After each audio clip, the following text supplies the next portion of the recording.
Hello.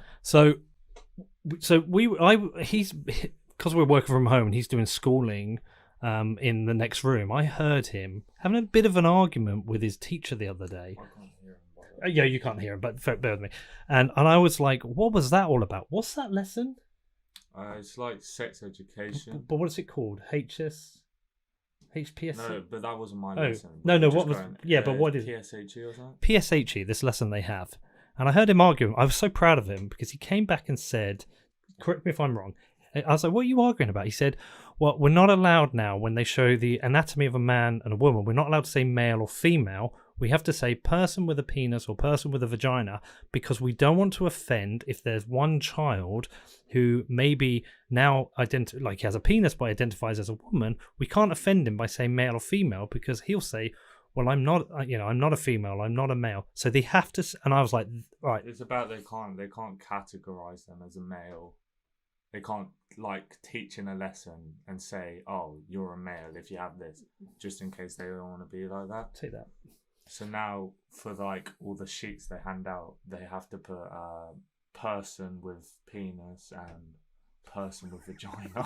And I'm like, this is ludicrous. I'm going to write to the school and say, this is ridiculous. I'm not having you teaching this bollocks to my children. They're like 12-year-olds. I hardly can see one of them figuring out what they are already at that point anyway. But they're influential at that. You can highly influence them at that age. So I said to him, I'm going to write to the school. I said, this is nonsense. I'm not paying school fees for this to be taught. And he said, no, this is what they've been told by the government they can say. Is this a private school or a state school? It's a private school. But when I asked her, I don't know the facts around it. Oh, right, okay. So I don't know if it is based on what our school, but I think it's government guidelines. I'm certainly not having it. I mean, I don't care.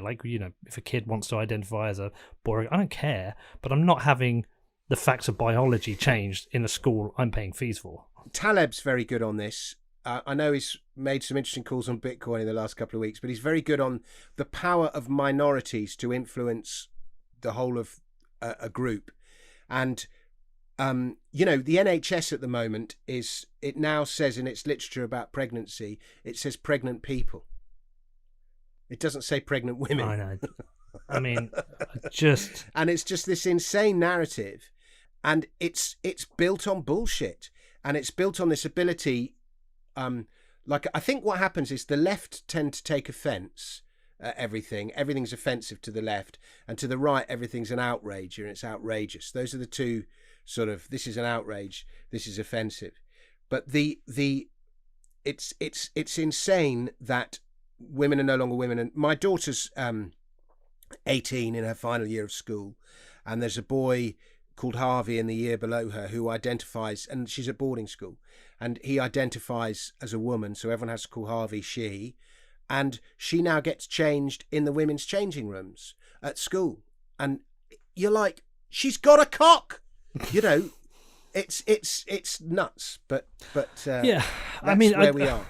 I'm trying to be and sensitive. It won't be long, by the way, for if what we've just talked about, invasive technology, goes full Aldous Huxley and full George Orwell, before we're not even allowed to have this conversation. Well, that concerns me, and I